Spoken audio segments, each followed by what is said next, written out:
Out here on the highways where no one dares to stop, there's a place truckers call the red zone. Miles of desert, abandoned way stations, and roads that vanish into nowhere. Every mile could be your last, and every shadow could be watching. These are the stories that drivers never tell. Until now. Buckle up. This is 12 of the most disturbing true red zone horror encounters you'll ever hear. Sound. Truck tires crunching gravel, a sudden metallic clang, and fading into silence. Channel 19 never truly goes silent. Even in the dead zones, you get something. Faint static, distant skip, two drivers stepping on each other. A local calling out a bear. It's like the ocean. There's always a sound underneath. So when Channel 19 went dead in Arkansas, it didn't feel like a technical problem. Felt like someone shut a door. I was running a night leg through the southern part of the state, pushing east, trying to make a delivery window outside Memphis. Dry van, boxed household goods, nothing hazmat, nothing that should have had me on edge. I picked up late and dispatch wanted it moving. The kind of run where you ride the line between legal and please don't give me a scale house surprise. It was humid even in winter, that Arkansas damp that hangs in the air and makes the cab smell like wet earth. The windshield kept trying to fog at the edges. My heater was on low, defroster pushing warm air up the glass. The cab felt cozy in that way it does at 1 a.m., claustrophobic warmth surrounded by endless cold black. My Cascadia was steady. Newer unit. Clean gauges. Tires humming, trailer tracking straight. The road was a 2-lane highway wrapped in woods so thick the sky disappeared. No lights. No businesses. Just trees and the occasional reflector post glinting as my headlights swept past. At 1:38 a.m., I crossed into a stretch driver's call the Crowder Cut. Not official. Just a nickname for a long, dark run between two small towns where the road bends like a river and cell service drops off. I'd been through there before. It's not haunted. It's not cursed. It's just empty. That night, it felt watched. My radio had been low, a late-night talk station fading in and out as I rolled through little pockets of signal. The CB was on like always, Channel 19 open, volume just high enough to catch a call. Then, as if someone had flicked a switch, the CB went dead. Not static, not a fade, dead air. I turned the squelch down, then up. Nothing. I tapped the mic. Breaker 19. Anyone got a copy? Silence. I reached over, checked the connections. Habit. Sometimes the mic cord gets loose. Sometimes the radio glitches. Everything looked normal. I was about to chalk it up to the woods swallowing signal when the speaker clicked and a voice came through. Clear. Too clear. Evening, Mr. Haskins. My hands tightened on the wheel. I hadn't keyed up my name. I hadn't told anyone who I was. The cab was empty except for me. The voice sounded calm, polite, the tone you'd expect from a dispatcher or a trooper trying not to startle you. Curves ahead, it continued. 2 miles. Tight right. Stay centered. I stared at the road. My headlights cut a tunnel through the trees, and sure enough, the reflectors ahead began to arc right. Tight. I slowed a little, easing off the throttle. Trailer settled behind me, air ride softening the shift. The curve came up exactly as described. Tight right. The kind you don't take at 60 unless you want to feel your load lean. I took it at 50 and felt the trailer pull slightly, then straighten. When the road leveled out, the voice returned. Good. Keep it like that. I didn't answer right away. Part of me didn't want to acknowledge it. There's an old superstition on the road. Don't talk to voices you didn't invite, especially at night, especially when you don't know who's on the other end. But another part of me, the practical part, thought, maybe it's DOT. Maybe it's some local highway advisory, some kind of automated broadcast. So I keyed the mic, keeping my tone neutral. Who's this? The speaker clicked once like a breath. We monitor the cut, the voice said. We keep drivers informed. I watched the road.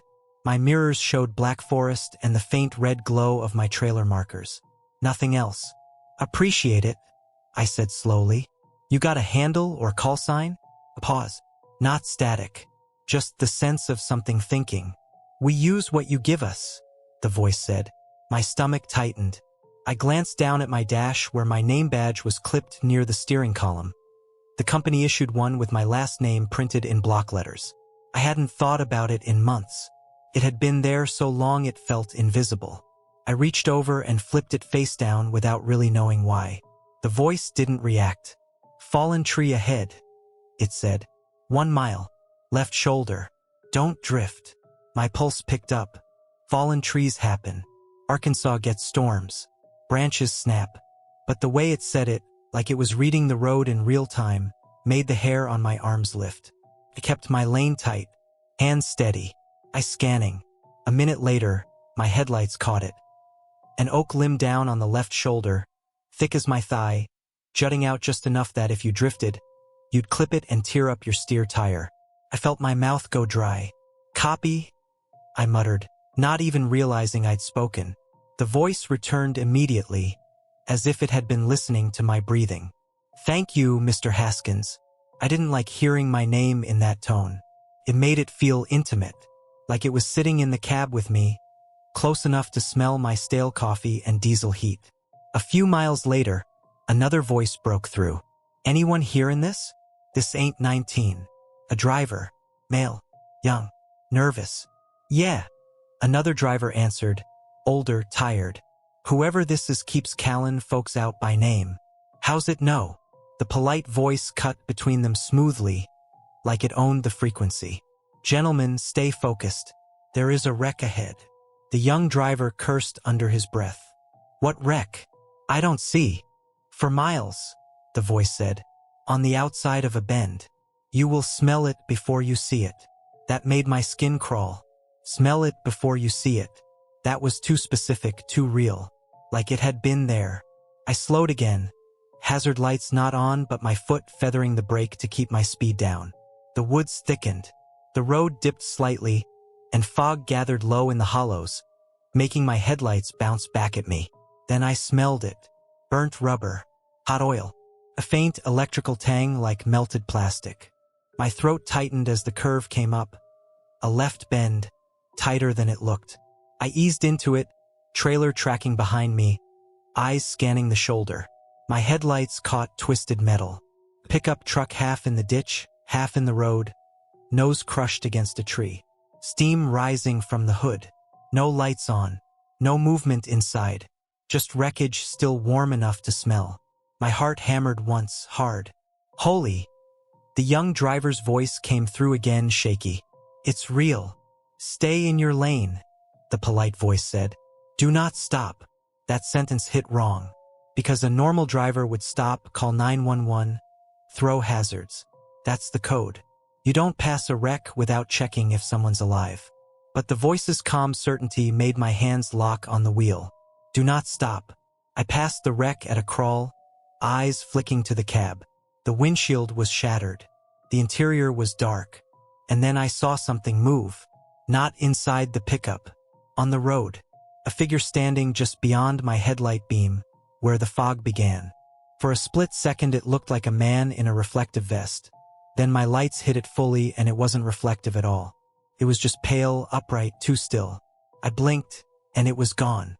My trailer rolled past the wreck, and the woods swallowed it behind me. The voice returned, satisfied. "Good," it said. "Road is still fed."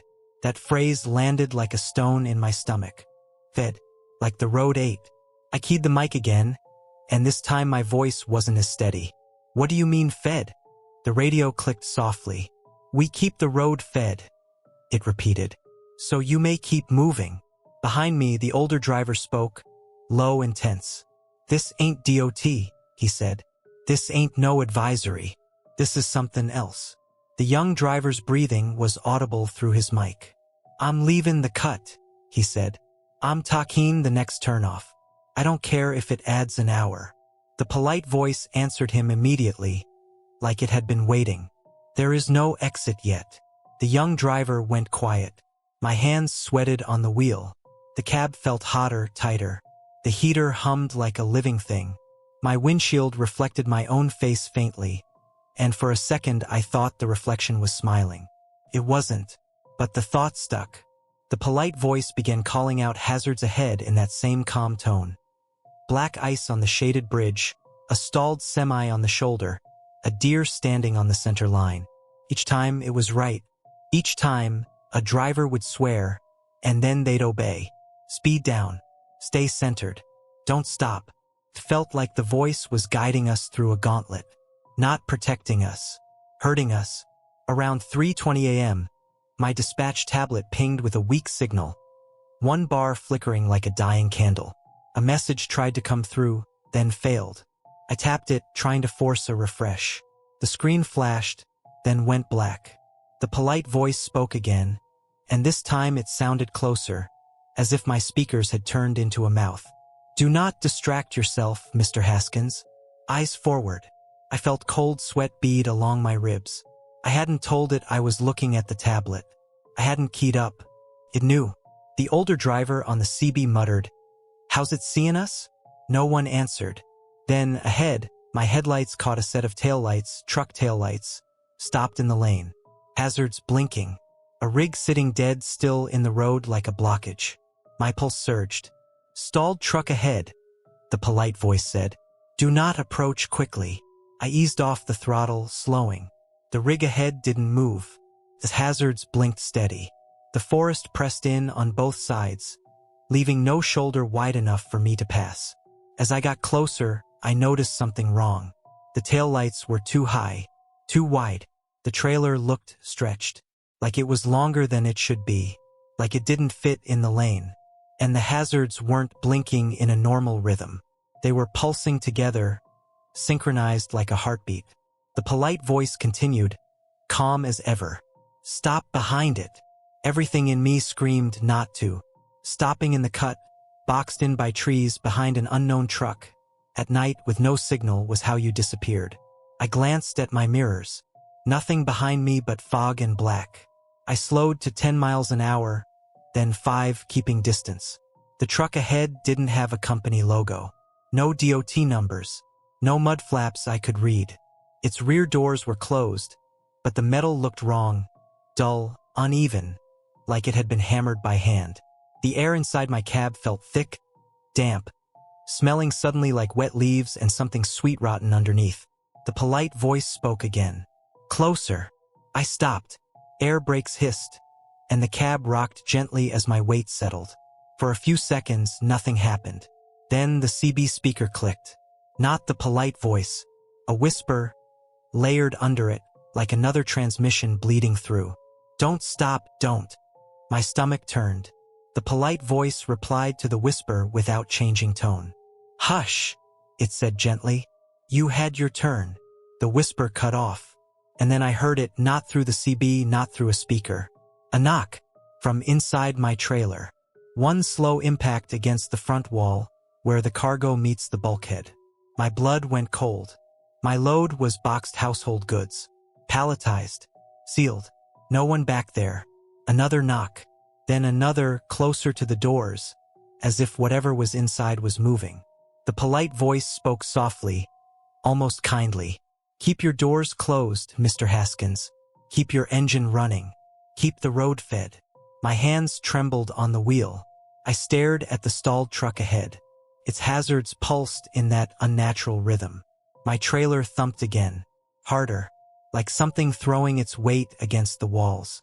I made a decision that didn't feel brave, it felt like survival. I released my brakes, dropped into gear, and I pulled left, aiming for the narrowest gap between the stalled truck and the ditch. My trailer tires kissed the shoulder, crunching gravel. The cab leaned. The ditch edge was inches away.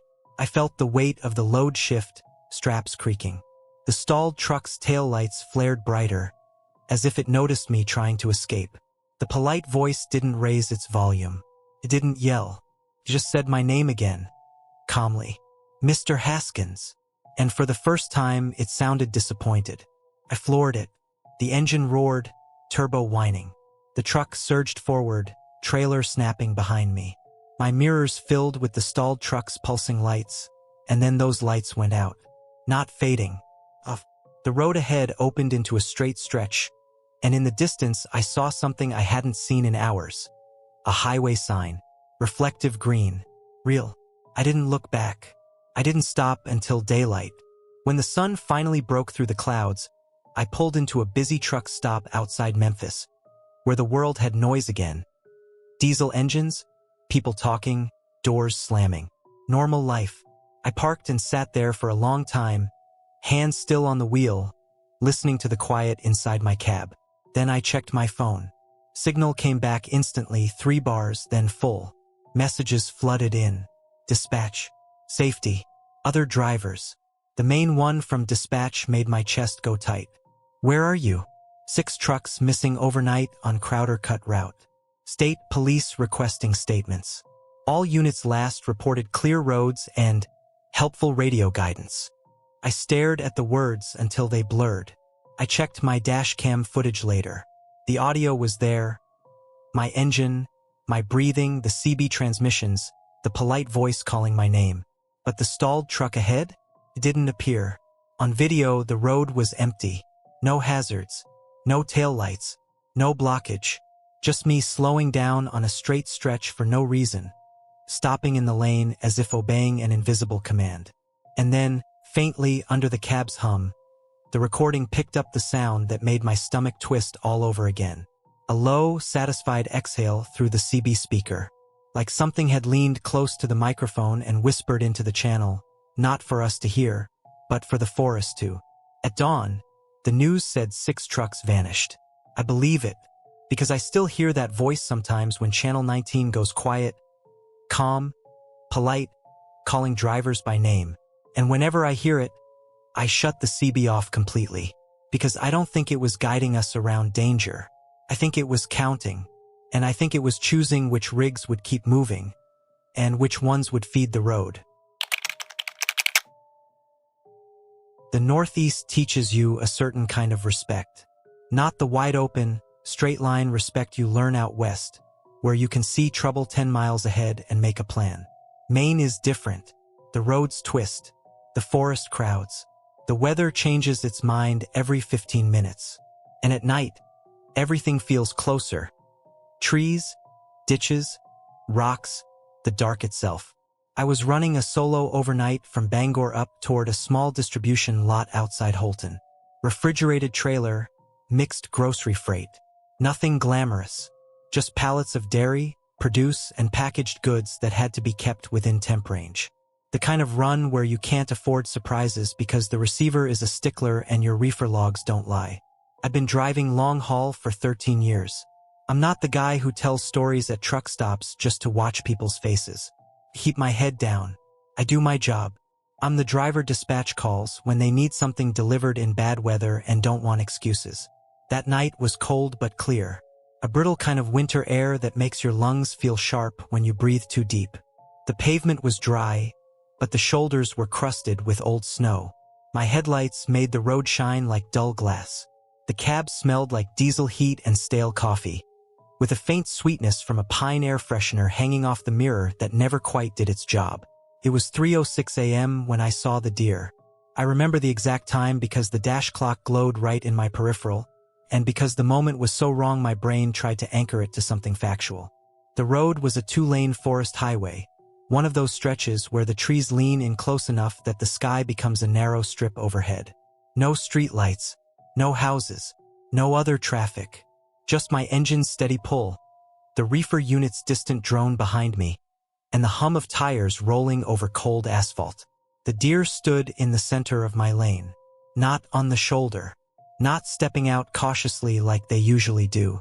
Center lane, dead still, big-bodied, too big to be a doe, too thick through the chest.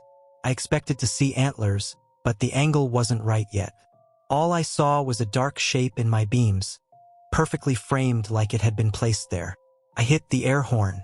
The sound ripped through the night, long, aggressive, the kind of blast that usually sends everything in the woods scrambling. The deer didn't flinch. Not a twitch, not a hop, not even that nervous head jerk you get when they're deciding whether to bolt.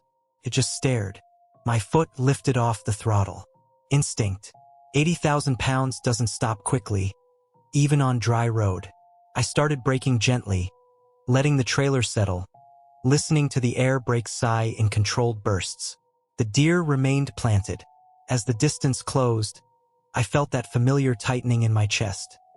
Not fear yet, just the focused tension of a driver doing math in his head. Speed, distance, weight, reaction time, shoulder width, ditch depth. I was already thinking, if it runs late, I'll hit it. If I hit it, I could jackknife.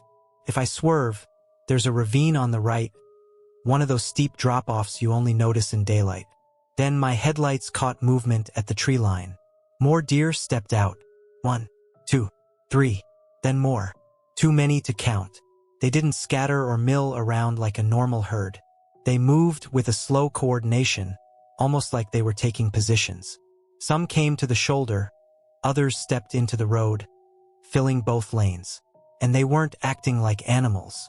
They were watching, not the blank, skittish stare of wildlife.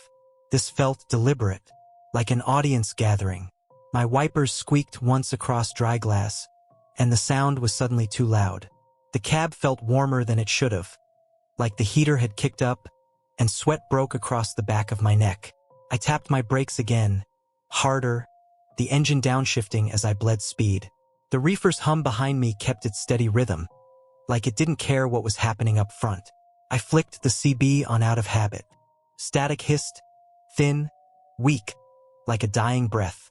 Breaker 19, I said, voice calm, because that's what you do when you're trying not to feed panic. Any drivers en route?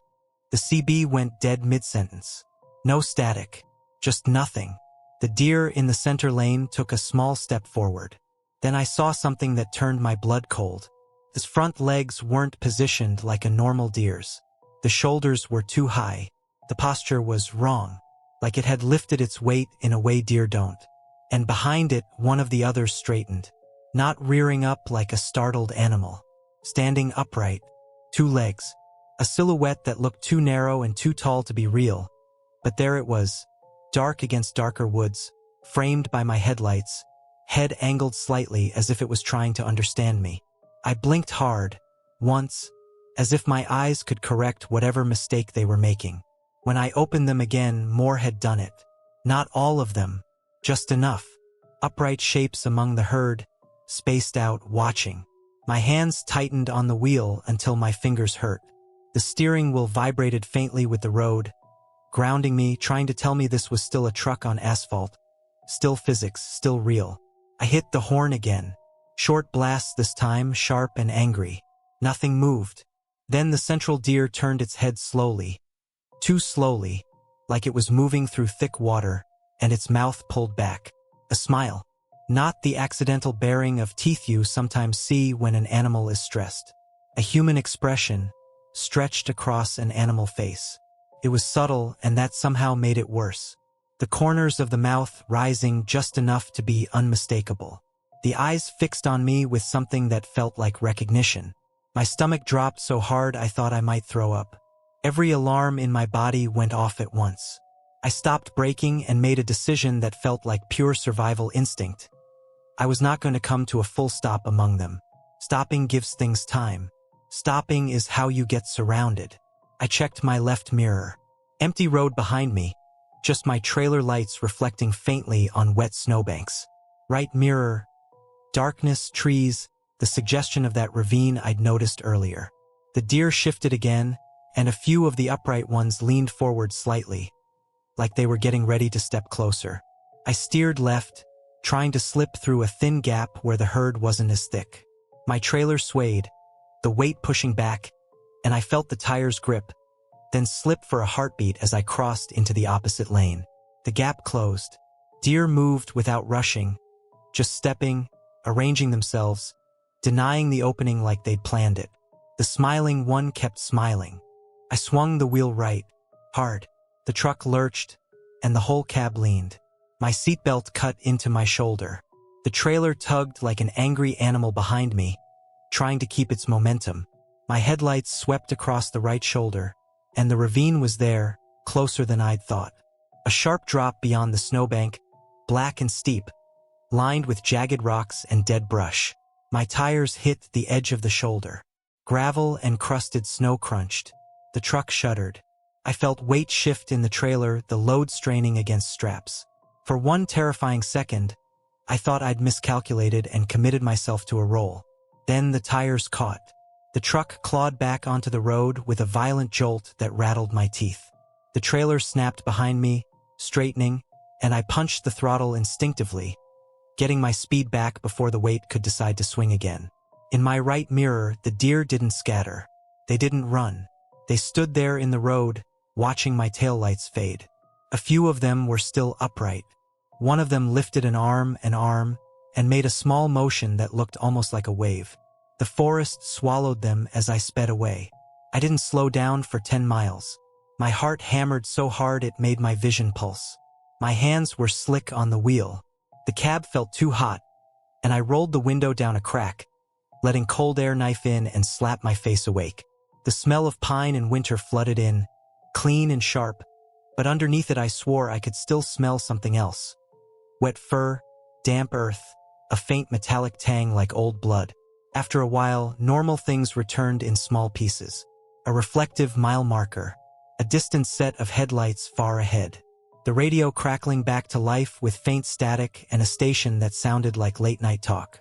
I told myself it had been fatigue, a trick of light, a weird herd behavior, my mind filling in gaps with fear.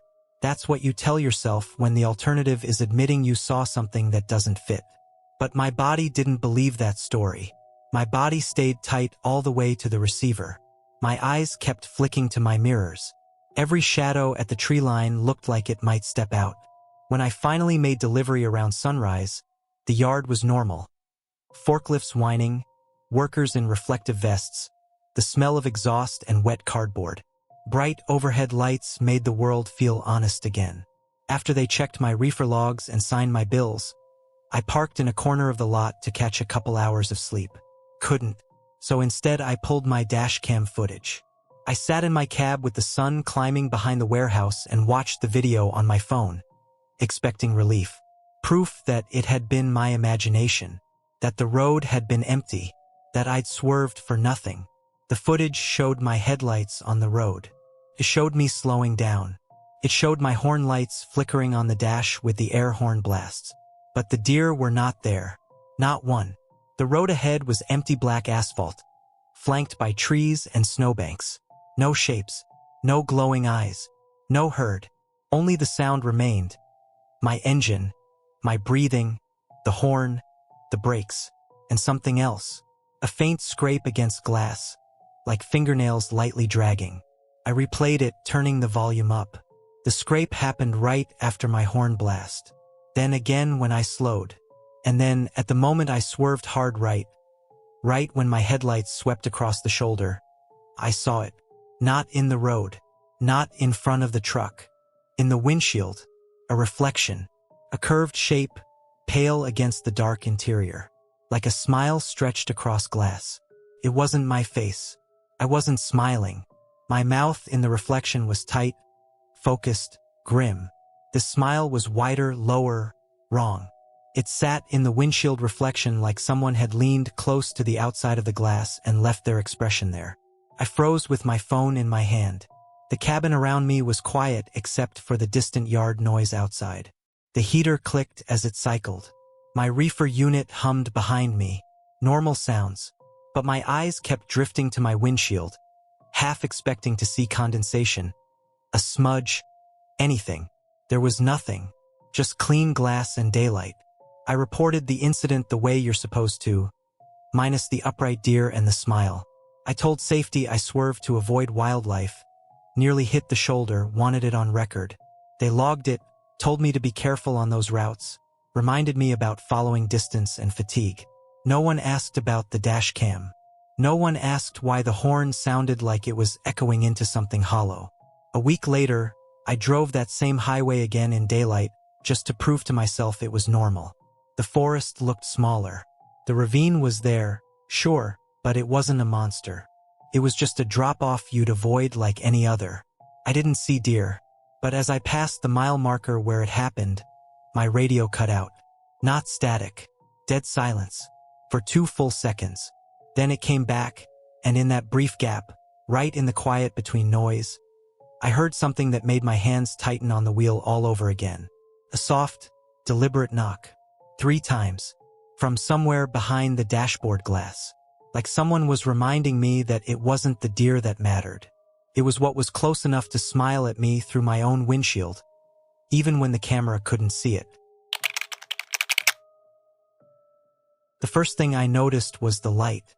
Not the rest stop sign, there wasn't one.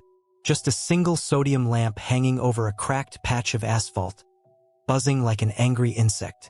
That orange glow came through the trees so suddenly it looked staged, like someone had placed it there to catch your eye at the exact moment your eyelids got heavy. It was 2:11 a.m. according to the clock on my dash. I remember because I'd been counting minutes. Not because I was tired in the dangerous way. More like the steady, grinding fatigue that shows up after 10 hours of white lines and darkness. The kind that makes the cab feel too warm, the heater too loud, the hum of the tires hypnotic. I was running a refrigerated load, packaged produce, sealed and temp-logged, heading from Spokane toward a receiver outside Coeur d'Alene. I'd done the route enough to know where the real rest areas were, which ones had cameras, which ones had working bathrooms, which ones had that sketchy corner where people slept in cars with the windows fogged. This wasn't any of those. The road I was on was a 2-lane state highway cutting through deep forest, pine and fir packed tight, branches catching snowmelt that kept dripping onto the asphalt. It had been raining earlier, not hard, but enough to leave the pavement glossy and black. My headlights stretched out ahead and came back at me in reflections, like the road was trying to swallow light instead of carry it. The cab smelled like diesel heat, stale coffee, and that faint plastic scent from the dash when it's been warm too long. My hands stayed loose on the wheel, feeling the small vibration through the steering column. Wipers were on intermittent, squeaking softly every few seconds. The radio had faded into static miles back, and the CB wasn't picking up anything except the occasional hiss that sounded like breath. When that orange light appeared through the trees on the right, I didn't even think. My foot lifted off the throttle. My turn signal clicked. I told myself it was luck, a perfect timing kind of thing. The road was empty, the forest felt endless, and a place to park for a quick nap was exactly what I needed. The entrance came up quick, a narrow cut in the trees with no reflective markers. No rest area 1 mile. No trucks welcome.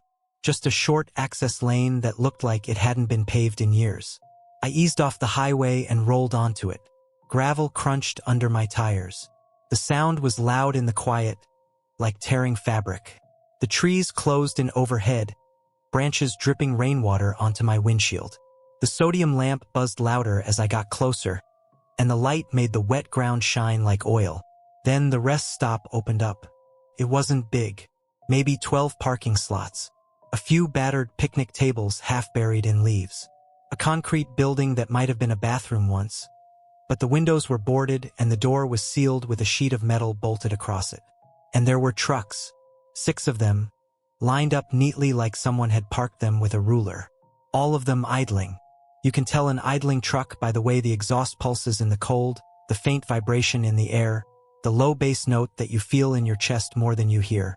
Those trucks were running hard enough that the clearing felt alive with engine heat and diesel breath.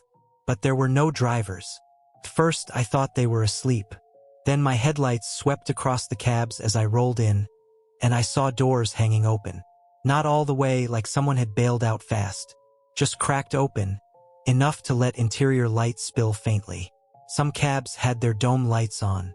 Some didn't. One had its sleeper curtain pulled back slightly, as if someone had been peeking out and left it that way. My stomach tightened. That wasn't normal. I pulled into an empty slot and stopped. Air brakes sighed and settled. The noise of my own engine blended into the chorus of idling trucks around me, and for a moment the whole place felt like it was humming. I sat there with both hands on the wheel, looking at those open doors. No movement, no silhouettes, no footsteps crunching gravel. Just engines running and the sodium lamp buzzing overhead, throwing that orange light across wet metal. I grabbed my flashlight and my jacket and stepped out. Cold hit my face immediately, sharp and wet, smelling like pine sap and rain-soaked earth. Under it all was diesel, thick and sweet, like the forest had been soaked in fuel. My boots sank slightly in the gravel as I walked. The sound of my steps felt wrong, too loud, like the clearing was listening. I approached the nearest truck, A Kenworth with mud-caked fenders and a company logo I didn't recognize. The door was open. The cab was empty. The driver's seat had a jacket draped over it like someone had just stood up. A half-empty water bottle sat in the cup holder. The dash lights glowed faintly, gauges steady. I leaned in and listened. The engine idled smooth. No hiccups. No sign of trouble. Everything about the truck said the driver had stepped out for a second. But there was no driver. I checked the next one. Freightliner. Same story. Door cracked open. Engine running. Empty cab. A phone charger plugged into the dash. The cord dangling like a loose vein. Pair of gloves on the floor. On the third truck, the sleeper door was open too. Inside, the bunk was made. Neat. Like the driver had been meticulous. There was a lunch bag on the bed, unzipped, with a sandwich inside that looked fresh. I didn't touch anything. I didn't call out. Out here, you don't yell into the woods at night unless you want an answer. Instead, I went back to my own rig and climbed in, locking the door behind me without thinking. The cab felt warmer than before. The heater breathed steadily. The dash glowed. My own truck felt like a safe room in a bad dream. I told myself a story. Drivers stepped out to use the bathroom.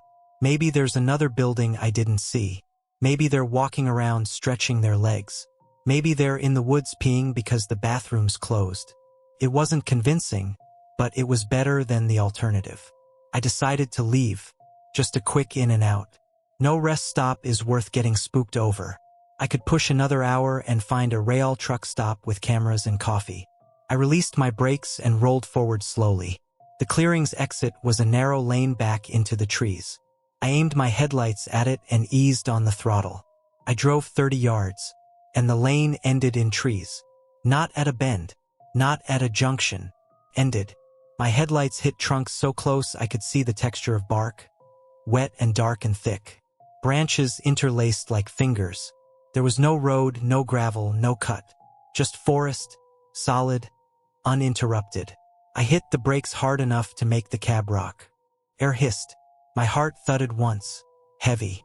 I sat there, staring. That wasn't possible. I'd just come in that way. I could still picture the highway, the wet asphalt, the line of trees opening. I put it in reverse and backed up slowly, tires crunching.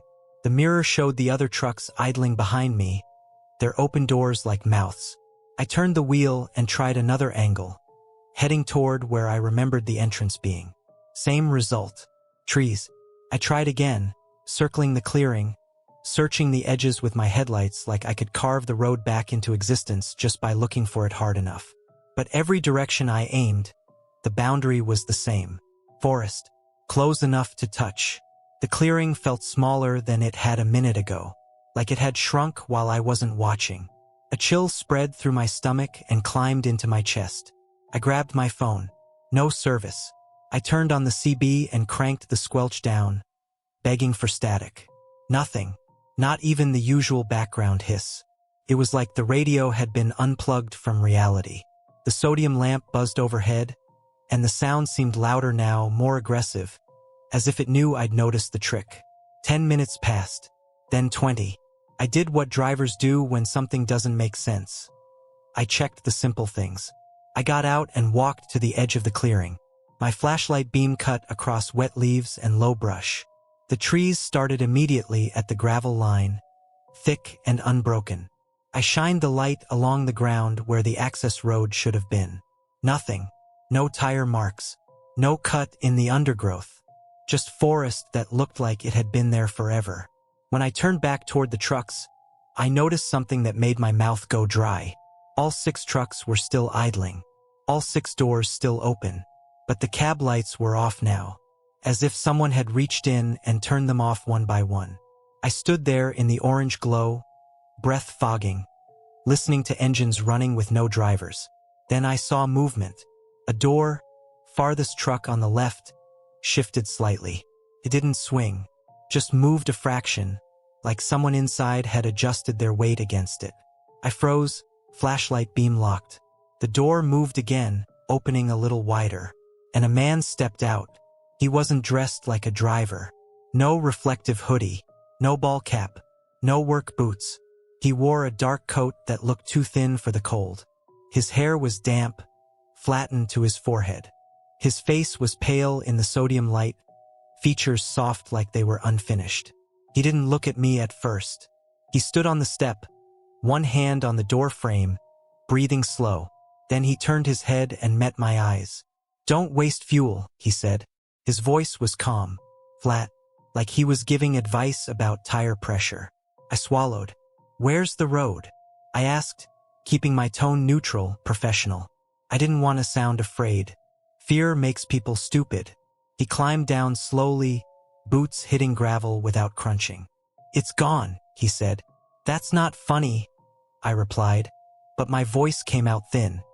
He looked past me toward the trees, like he could see beyond them. "It'll come back," he said. "When it's done." "When what's done?" I asked.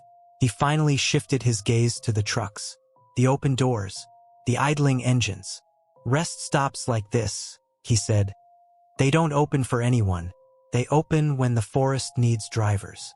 I felt a cold sweat break across my back, despite the heater warmth still clinging to my jacket. "What do you mean needs drivers?" I asked. He walked closer, slow, not threatening, but something about the way he moved made my skin crawl. He moved like someone who didn't feel the cold, didn't feel gravity the same way. "You ever hear about the crash?" he asked. I didn't answer. He didn't wait. "Logging crew," he said. 3 men. Winter. They loaded a sealed trailer with equipment. Heavy stuff. Chains. Drums. They hit black ice on the grade and rolled. Cab crushed. Trailer stayed intact. He stopped near the edge of the clearing and pointed with 2 fingers, not at the trees, but at the air between them. "They couldn't get the doors open," he continued. "Not in time. The seals held. The locks held. The trailer did what it was built to do." My throat tightened. I remembered the knocking idea from my own story, but this was different. This was older. He looked at me again. "You know what happens when you trap heat inside steel in the cold?" he asked. I didn't respond. My mouth wouldn't. "They pounded," he said softly.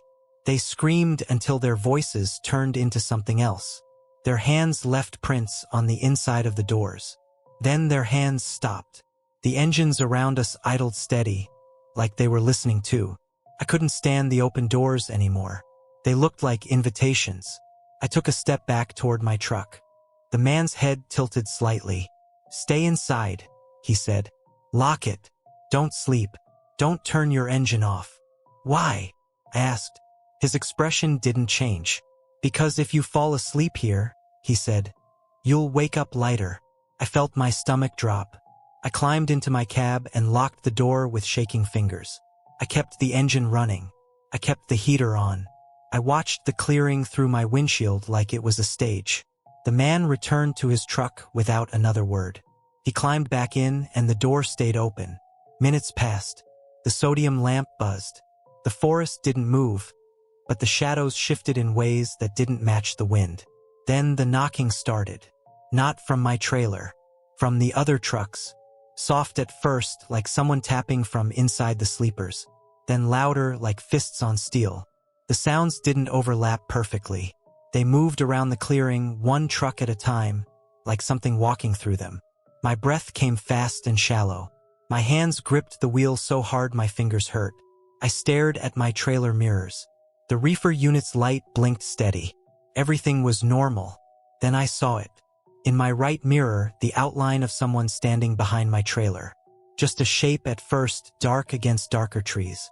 Then the shape leaned in close to the trailer doors. And I saw hands, pale hands, pressing flat against the outside of my doors, fingers splayed, as if trying to feel for the latch through the metal. I didn't move.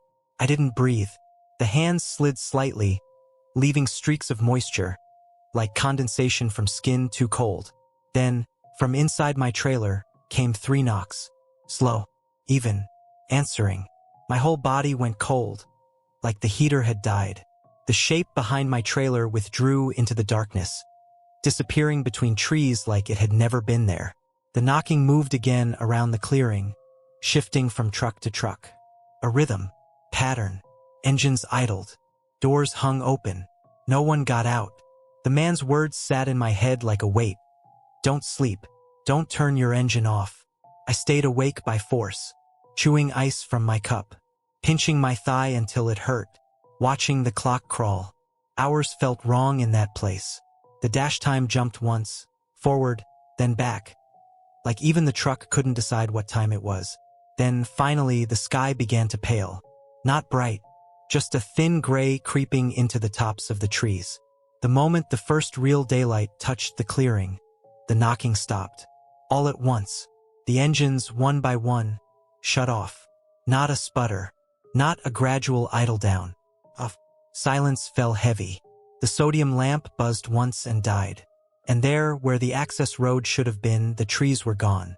A narrow lane opened, gravel and tire marks visible, leading back to the highway. It looked like it had always been there. My breath shook as I released the brakes. I didn't look at the other trucks. I didn't look for the man. I eased out of the clearing and followed the lane, half expecting it to close behind me. When my tires hit the wet asphalt of the main road, my whole body loosened in one exhausted wave. I drove until I found a real rest area with signs and cameras and fluorescent lights. Then I stopped. I stepped out, walked to the back of my trailer, and stared at it under the bright morning sun. My trailer was there, but my truck, my tractor, was not. Where I expected to see my cab, there was empty space. Just the landing gear down, trailer sitting alone as if it had been dropped. No fifth wheel marks fresh. No hoses. No chains. Like it had been unhooked cleanly. Like someone had taken only the part that could drive away. I stood there staring, breath fogging in the cold morning air, listening to other drivers walking past, laughing, living. Dispatch asked me later why my tractor's GPS signal died for 6 hours. I didn't tell them about the rest stop. I didn't tell them about the open doors. I didn't tell them about the hands. Because I don't think that place stole my truck. I think it traded. And the only reason I'm here to tell you this is because I never turned my engine off. Snow can make the world feel clean. It covers the shoulders, smooths out the junk in the ditches, turns everything quiet and forgiving, until you're the one moving 80,000 pounds through it at 2 in the morning, and the only thing forgiving about it is the way it hides what's waiting off the edge of your headlights. This was Montana. Early December. The kind of cold that makes metal complain. I was running a loaded drive in eastbound, building supplies out of Missoula headed toward a yard outside Billings. Palletized hardware, boxed fasteners, coils of cable, and a few crates stamped with red heavy warnings. Nothing illegal, nothing exotic. Just weight. Real weight. The kind you feel in your steering and in your braking distance. I've been driving long haul 12 years. I'm not a rookie. I don't chase shortcuts for fun. I run my pre-trip. I keep my log clean. I don't gamble with weather unless dispatch is twisting my arm and the forecast matches what my eyes tell me. That night, the forecast was wrong. By 11 p.m., the snow started coming sideways. Not a storm at first, just that fine, dry powder that skates across the road and finds every seam in your door seals. Then the wind picked up, and the flakes got bigger, heavier, like the sky had decided it was done being polite. I stopped at a truck stop outside Missoula to top off fuel and grab coffee. The place was loud and bright and normal. Diesel smell, hot fryer grease, someone laughing too hard at a table. The kind of normal that puts you in a good headspace before the road gets serious. I rolled back out around 12:30 a.m. My wipers were already working. The defroster was blowing hard enough to dry my eyes out. The cab felt warm, almost claustrophobic. The sleeper behind me dark and tidy with my jacket hanging like a quiet passenger. The interstate held for about an hour. Then the signs started flashing. Chain law in effect. Reduced visibility. Accident ahead. The traffic slowed, then bunched, then stopped in a long, shimmering line of red brake lights swallowed by blowing snow. Dispatch pinged me through the tablet. I-90 closed east of you. Reroute approved. Follow GPS, keep it moving. That's the part people don't understand. You can be the safest driver on earth and still get pushed by the clock, delivery windows, receiver appointments, drivers behind you. Keep it moving becomes a mantra that fills the cab. My GPS recalculated, and the blue line slid off the interstate onto a state route I recognized, then onto a thinner line I didn't. The name popped up, Black Forest Road. I didn't like the way it sounded, but names don't mean anything. Roads do. I took the exit and immediately felt the difference. The pavement changed texture. The lane lines faded. The plows weren't out here. The snow wasn't getting pushed aside. It was building a new road on top of the old one. Trees crowded in on both sides, tall and tight, their branches sagging under white weight. My headlights cut a narrow tunnel, and everything beyond that tunnel was just motionless black. Within 10 minutes, my phone lost signal. No big deal. Montana does that. Then the radio went. Not just static, gone. The FM numbers stayed lit, but no sound came out. I tapped the screen, switched stations, turned the knob. Nothing. I flicked the CB on. Channel 19 was a low hiss for half a second. Then it fell into a silence so dead it made the cab feel like it had been sealed. I tapped the mic. Breaker 19. Anybody eastbound near Black Forest Road? Nothing answered. Not even a burst of static. Just that thick, pressed silence. The GPS line kept insisting this was a valid route. It showed a neat curve through the forest, then a reconnect to a highway that would take me east. I kept my speed at 35, sometimes lower on the bends. Snow chewed under my tires. The wheel vibrated with the constant tiny corrections you make when you're trying to keep a heavy trailer from deciding where it wants to go. The air in the cab smelled like diesel heater exhaust mixed with wet wool and old coffee. My hands were dry from the heat but sweating anyway. That nervous kind of sweat that doesn't cool you down. After another 20 minutes, the road got narrower. Not officially, no sign saying so. It just squeezed. The trees leaned closer. The shoulder disappeared. The snowdrifts along the edges looked deeper and less touched. And the surface under my tires changed from plowed asphalt to something rougher. Gravel maybe, packed hard, with patches where the snow hid ruts. That's when I realized the GPS had taken me off the state route and onto something else. A logging road. You can tell a logging road by how it's built. Crowned in the center, ditches on both sides, and those long straight stretches that feel like they were carved by machinery, not by planners. You can also tell by what it lacks. No mailboxes, no reflective markers, no driveways, no signs telling you you're going somewhere people live. Just trees. Endless trees. Packed so tight the sky disappears, and your headlights feel small. I should have turned around right then. I know that now. But turning around on a logging road with a 53-foot trailer is not a decision you make casually. There were no wide spots, no turnouts, just ditch and forest. If I got stuck trying to maneuver, I'd be blocking the only path in and out with no cell service and a storm building. So I kept going. And then I saw tire tracks. Fresh ones. 2 deep grooves ahead of me, darker where the snow had been compressed and churned. Not old tracks from yesterday. Fresh enough that the edges hadn't softened. That calmed me a little. It meant someone else had come through recently. Maybe a plow truck. Maybe a logger heading home. I let myself breathe again, just a bit, and I followed those tracks like they were a guide rope through a dark cave. The tracks kept going for miles. Then they stopped. Not gradually. Dead. One moment I was following grooves. The next moment, the road ahead was untouched white, smooth as a sheet, like the tires had simply vanished into the snow. I eased off the throttle. My headlights spilled over the clean road surface, and my brain tried to explain it. Maybe they turned off. There could be a spur road I couldn't see. Logging roads branch like veins. But there was nowhere for them to go. The trees were too close, the snow too deep. No visible cut. No opening. Just the same narrow road stretching forward into the tunnel of forest. My trailer gave a faint sway as wind hit it sideways. That's when I heard the first knock. Not on my door. Not from outside. From behind me. From inside the trailer. It was a dull sound, muffled by steel and insulation and 40 feet of freight. Like someone tapping from within a box.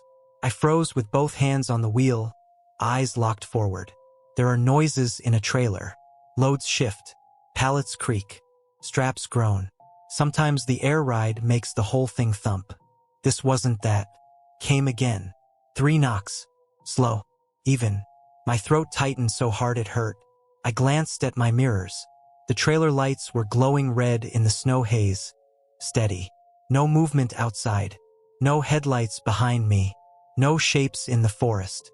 Inside the cab, the heater hummed. The dash lights glowed.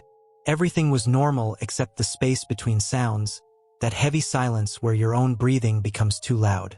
I told myself it was load shift. I said it out loud, like speaking it would make it true. Probably just the freight settling. Then the knocking came again, harder.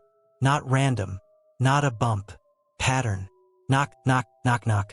Like someone trying to be heard. A cold sweat broke across my back. It made my shirt stick to my skin under the warmth of the cab. I didn't stop. I didn't put it in park. I didn't get out. I didn't walk back there with a flashlight like a horror movie idiot. I did what drivers do when something feels wrong. I made distance.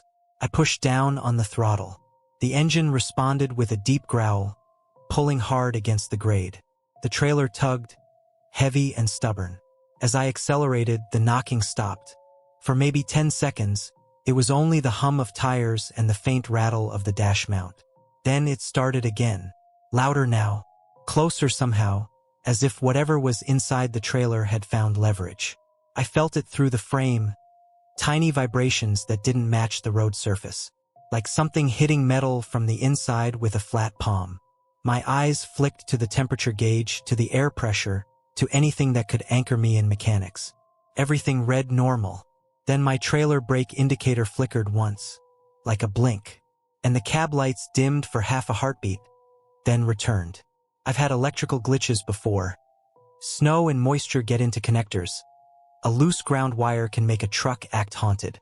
But in that moment, it felt like the whole rig had inhaled and exhaled. I gripped the wheel harder, knuckles aching. "Come on," I muttered, and I don't know who I was talking to. The truck. The road. Myself. The GPS arrow kept moving forward, but the map detail around me went blank, as if the device had given up trying to name what I was on. No road label. No landmarks. Just a blue line floating in emptiness. The snow got heavier. The headlight tunnel shrank. The trees blurred past like black bars. Then, ahead, my beams caught something reflective. A sign. Not a highway sign. Not a warning. A simple rectangle bolted to a post, half buried in snow. The paint was faded, but the words were still readable. Way station 1 mile. My stomach dropped. There should not be a way station on a logging road. Those are on state routes, interstates, places built for trucks and paperwork and enforcement. This was deep forest. The knocking behind me turned frantic. Not taps now, full impacts. As if someone was bracing and slamming their shoulder into the door. As if they knew something was coming and they wanted out before it happened. My first instinct was to ignore the sign and keep going. But the road ahead narrowed even more, and the snow drifted thick across it like an attempt to seal it shut. My truck started to slide slightly on the crown, the trailer tugging at my rear axle. If I kept pushing, I could end up jackknifed in the middle of nowhere. The sign ahead flickered in my headlights as if it was breathing in the falling snow. A mile later, the trees opened into a clearing, and there it was, a way station. No overhead lights, no flood lamps, no modern cameras, just a scale pad embedded in cracked concrete, a small booth like an old hunting shack, and one green light glowing above the lane. The same green you see at active scales on the highway, except out here it looked wrong. Like something biological, not electric. I slowed without meaning to. My foot lifted. The truck rolled forward, tires crunching on packed snow. As I approached the scale pad, the knocking stopped abruptly. The silence that followed was worse. I rolled onto the scale and the green light stayed green. My cab warmed my hands. My breath fogged faintly near the windshield edges where the defroster couldn't quite keep up. The booth window was dark. Then something moved behind it. A figure leaned forward, just enough for me to see the outline of a hat brim and a pale face. I couldn't see patches or logos, just the shape of a uniform in shadow. He didn't wave me down, didn't step outside. He pointed at my trailer, not the doors, the center of it where my load sat. Then he held up 2 fingers. 2. I stared at him, trying to make it make sense. 2 what? 2 axles? 2 tickets?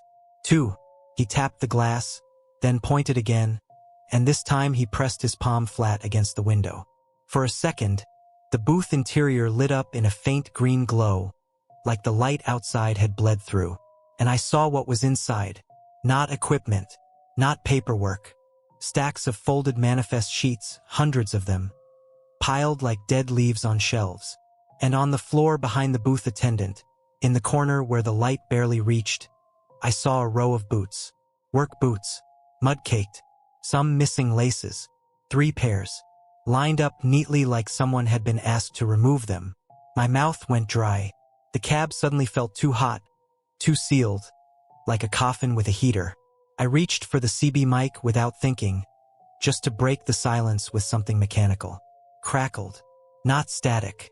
A voice, low, strained, like it was coming through a mouth that didn't have much time left. Don't stop, don't. The transmission cut. The booth attendant's head tilted, slow, curious. Then he smiled.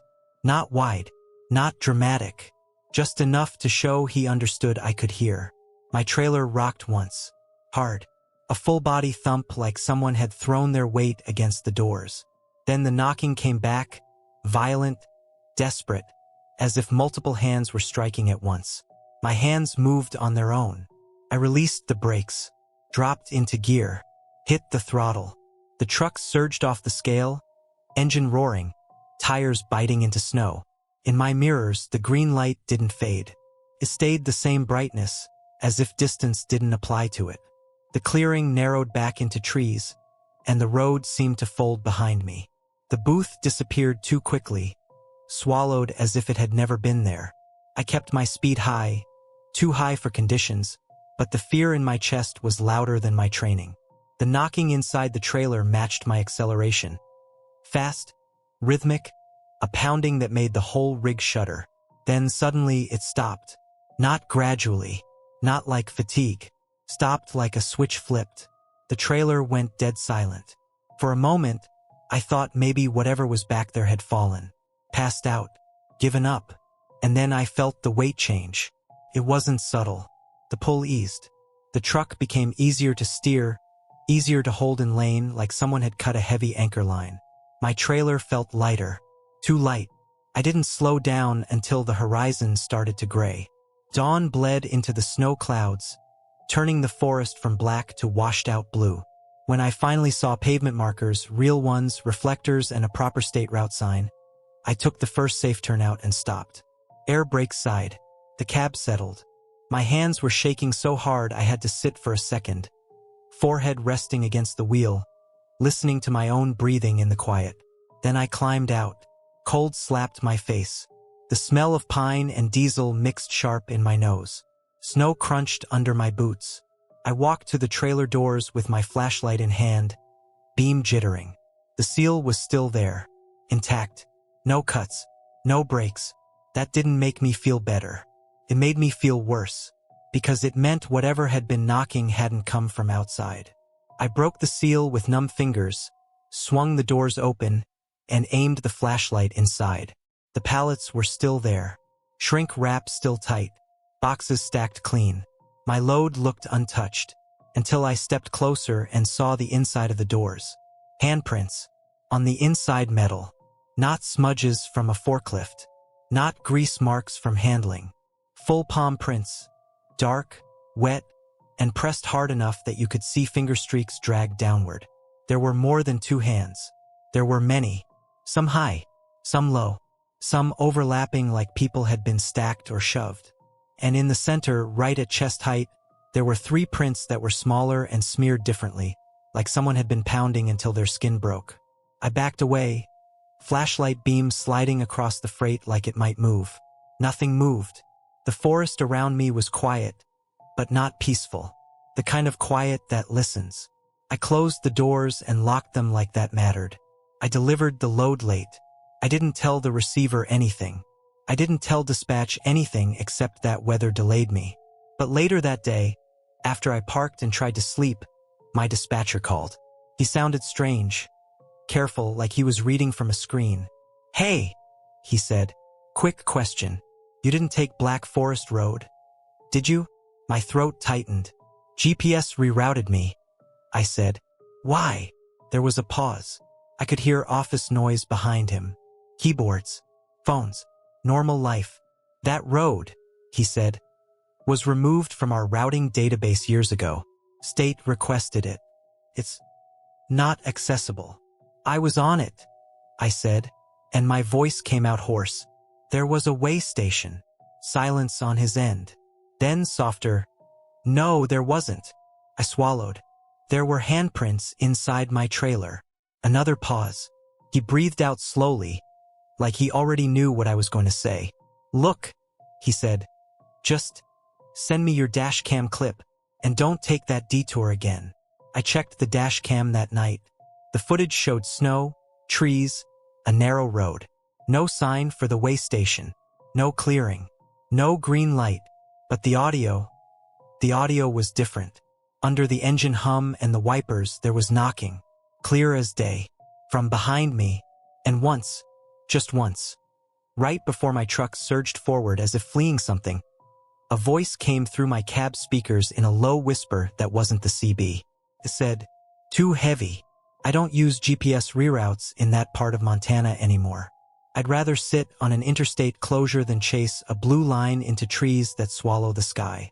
But some nights, when snow hits my windshield just right and the radio goes dead without warning, I'll feel my trailer shift behind me. Not a sway, a deliberate thump, like someone testing the door from the inside. And I keep my eyes forward, hands steady on the wheel, because I know exactly what waits on roads that aren't on any map anymore. I've been driving long enough to know when something doesn't belong. You feel it before you see it. The air changes. The road stops behaving the way roads are supposed to. Your instincts start tapping you on the shoulder, quiet at first, like they don't want to distract you unless they have to. This happened in West Virginia late fall, when the mountains are already stripped down to bone and the forests look deeper than they really are. I was hauling frozen poultry from Ohio down toward a distribution hub outside Roanoke. Nothing unusual. Sealed trailer, clean bills, routine run. I'd been driving 14 years at that point, mostly East Coast freight. Appalachia doesn't scare me. Tight grades, blind curves, fog that rolls in without warning. Those are just parts of the job. It was just after midnight when I left the interstate to avoid a construction slowdown. 2-lane state route, thick forest on both sides, no shoulder to speak of. The kind of road where your headlights don't reach far enough to be comforting, and your mirrors show nothing but darkness swallowing your trailer. The cab was warm, diesel heater humming steady, coffee cup cooling in the holder, smelling burnt and metallic. The road surface was damp, not raining but holding onto the day's moisture. Tires whispered instead of roared. Wind brushed the trailer just enough to keep me alert. I remember checking the clock. 12:17 a.m. I remember because the radio went quiet right after. Not faded, not static, just gone. The FM display stayed lit, numbers unchanged, but there was no sound. I turned the volume knob. Nothing. Switched to CB. Channel 19 gave me a brief crackle, then silence so complete it felt like pressure in my ears. That alone isn't strange out there. Hills block signals. Valleys swallow sound. You learn to accept it. A few miles later, my headlights picked up reflective paint through the trees on the right. Scales ahead. The sign was old, paint peeling, letters uneven. No DOT logo. No distance marker underneath. Just the words, leaning slightly like the post had sunk into soft ground. I slowed automatically. Habit. You don't blast past a way station unless you're absolutely sure it's closed. But there were no flashing signs. No open or closed indicator. Just darkness beyond the trees. Then I saw the glow. Green light. Low to the ground. Soft but unmistakable. The scales were active. That made my skin tighten. West Virginia doesn't run unmanned way stations in the middle of nowhere. Not like that. And when they're open, they're lit up like small airports. Sodium lamps. Floodlights. Cameras everywhere. This place had none of that. Just a narrow access road cutting off into the trees, swallowed by shadow except for that green glow at the end. I checked my GPS. No way station marked. No pull-off. No service icon. I slowed to a crawl. My trailer brakes sighed gently as I rolled onto the access road. Gravel crunched under my tires, the sound loud in the silence. The forest pressed close on both sides, branches hanging overhead like ribs. The scales sat in a small clearing. Concrete pads damp with moss around the edges. The green light glowed steady, reflected faintly on the underside of my bumper. No building lights, no parked cruisers, no cameras that I could see, but the scale readout was on. I stopped where the arrows indicated. Air brakes hissed and settled. The engine idled low, vibration coming up through the seat like a heartbeat. The booth stood ahead of me, small, older than it should have been. One narrow window facing the scale. A figure sat inside. I hadn't seen him at first. He was still, almost blending into the darkness behind the glass. Then he leaned forward slightly, and the glow from the scale reflected off his face. He wore a uniform, brownish, not quite state trooper. No patches I recognized. The hat brim shadowed his eyes. I cracked my window halfway. Cold air rolled in, damp and heavy with the smell of wet leaves and old concrete. He didn't step out, didn't motion, just raised a hand and made a small circling gesture, telling me to roll forward another foot. I did. The scale beeped softly. He leaned closer to the window and spoke through a small opening I hadn't noticed. "What's your weight?" No greeting, no request for paperwork. I told him my gross. Came out automatically like muscle memory. He wrote it down. Then he paused, looked at the paper, shook his head once, slow. "What's your weight?" he asked again. I told him again, thinking maybe he hadn't heard me. He wrote it down a second time, right beneath the first number. Same exact digits. His pen hovered. His jaw tightened slightly. "Too heavy," he said. "For what?" I asked. He finally looked up at me then. His eyes were pale, reflective in the low light, like an animal's caught in headlights. "For this road," he said. "For this forest." I felt a prickle move up my arms. "Am I being detained?" I asked, keeping my voice neutral, calm, professional. He shook his head. "No." "Am I cleared to go?" He didn't answer right away. He looked past me, toward my trailer, as if he could see through the steel doors. "Trucks that come through here don't usually make it," he said. "Not all the way." I waited, let the silence stretch. I've learned that people talk more when you don't fill the gaps. "The forest," he continued. "It doesn't like excess." "What does that mean?" I asked. He tore the paper cleanly, folded it once and set it aside. "It claims what's too heavy," he said. "Balances things out." My engine idled. The heater blew warm air against my legs. Somewhere in the trees something cracked. A branch, maybe, or a step. "You can go," he said, and leaned back into the darkness. The green light stayed on. I didn't argue. I eased forward, tires rolling off the scale. Gravel shifted. The access road seemed narrower on the way out, trees closer, shadows deeper. As soon as I merged back onto the highway, I noticed it. The pull. It was gone. Every driver knows the feel of their load. You don't need a scale to tell when something's wrong. The trailer talks to you through the frame, through the way it resists acceleration, the way it pushes on descents. My trailer felt lighter. Not empty light, but noticeably different, like I'd dropped several thousand pounds without being told. I checked my mirrors.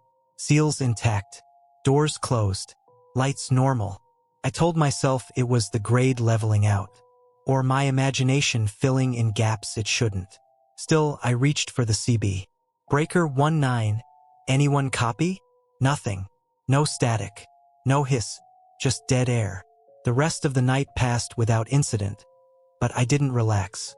Every mile marker felt too far apart. Every curve felt sharper. The forest stayed with me longer than it should have. When dawn finally broke, it came fast. One moment the sky was ink black, the next it was pale gray leaking through the trees. I pulled into a rest area just over the Virginia line. Bright lights. Other trucks. The smell of diesel and breakfast food drifting from the building. Normal. I parked, set the brakes, and stepped out. Cold morning air hit my face, clean and sharp. My boots thudded on pavement that felt reassuringly solid. I walked to the back of my trailer. The seal was intact, untouched. I broke it, swung the doors open. Every pallet was exactly where it should be. Neat stacks of box poultry, shrink wrapped tight, frost clinging to the plastic. Except one space. One pallet was missing. Not shifted, not collapsed. Gone. An empty rectangle on the floor where something heavy had sat. I climbed inside and counted. Twice. The count came up short by one pallet. I called dispatch immediately. They pulled the manifest. There was no missing pallet. According to their records, my load had been perfect from the start. I argued, calmly at first, then more firmly. I described the empty space, the way the floor markings lined up, how the weight difference was obvious. They didn't accuse me of anything. They just sounded confused. "Driver," the dispatcher said, "that pallet was never on your bills." I hung up and stood in the trailer, breath fogging in the cold air, staring at the space that shouldn't exist. Later that afternoon, after delivery, a safety manager called me, asked if I'd passed any way stations overnight. I told him about the interstate ones, skipped the forest one. I don't know why I lied. Maybe because saying it out loud felt dangerous, like naming it might pull me back there. He said something odd before hanging up. "Good," he said. "Those pop-up scales. They don't always report in." I asked him what he meant. He didn't answer. I don't haul that route anymore. I don't take shortcuts through West Virginia forests at night. If dispatch asks why, I tell them I prefer predictable roads. But sometimes, when my trailer's heavy and the night's quiet, I'll feel the pull ease for just a moment, like something has been removed without sound or permission. And every now and then, my GPS will reroute itself for half a second, trying to send me down a road that leads nowhere marked. I always override it, because I know there are places that don't want trucks to arrive. They just want them to be lighter when they leave.